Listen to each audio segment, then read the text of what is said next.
Well, the banks run the world. It's called the central banks of America, the Fed, the ECB, the European Central Bank, PBOC, People's Bank of China, the Bank of Japan.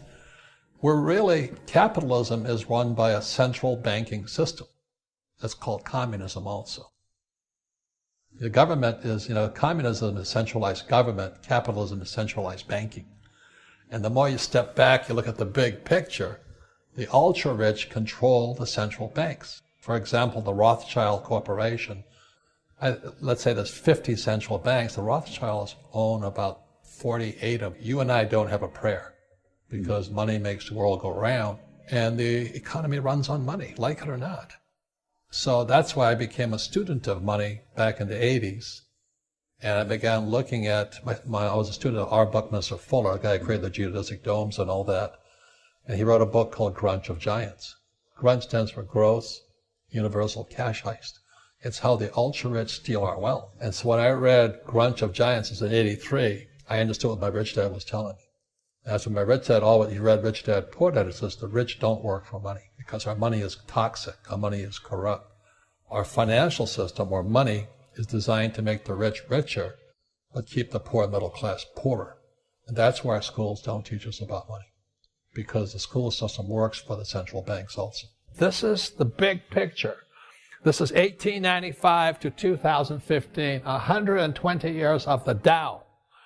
And what you see here is the giant crash of 1929. That was the giant crash of 1929. It was nothing. Nothing.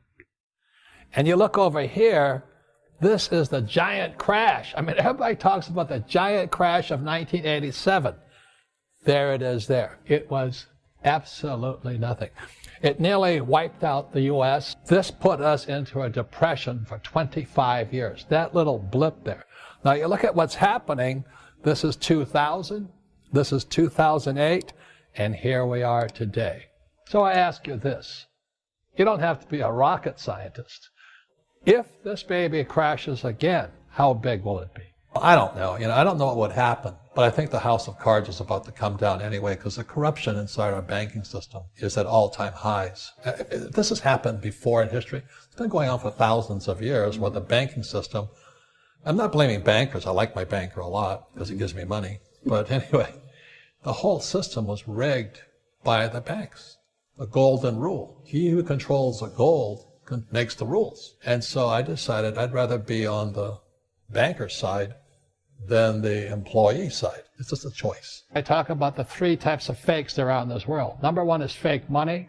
Number two is fake teachers. And number three are fake assets. Most teachers in school, while they're good people, most of them really don't understand money. So they really can't teach you about money. So I call them fake teachers, because they tell you to go to school and get a job, save money. Why would you save money? And work hard and get out of debt and all that stuff. But they don't know what they're talking about. That's my poor dad, PhD.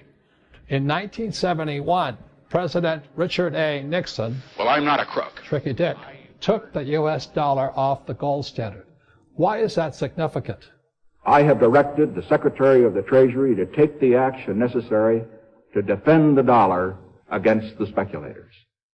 I have directed Secretary Connally to suspend temporarily the convertibility of the dollar into gold or other reserve assets, except in amounts and conditions determined to be in the interest of monetary stability and in the best interest of the United States. Your dollar will be worth just as much tomorrow as it is today. So why Nixon in 1971 saying the dollar's coming off the gold standard was supposed to be temporary is so important is the U.S. dollar became fake money. It's exactly what my rich dad was saying to me. That's why the rich, lesson number one in Rich Dad, Poor Dad is the rich don't work for money, because in 1971 it became fake. I think we're going to economic collapse because for thousands of years we've done what we've done for thousands of years what we're doing today. We spend too much money, we print money, we debase our currency. During the Roman empires, they took gold and silver and they mixed it with lead and nickel. We're doing the same thing. And so the trouble with what's happening to our money is in 1971, when Nixon took us off the gold standard, the dollar became dead. People don't know that. Dollar was dead, and they could print as much as they wanted. So the value of the dollar goes down. It's a very rich dad, poor dad. I said savers are losers. Because why would you save it when the Fed can print it? It doesn't compute in my capitalistic mind. The trouble is, historically, for thousands of years, anybody who's done this collapses. So the Roman Empire collapsed, the Chinese government collapsed, and we're doing the same thing.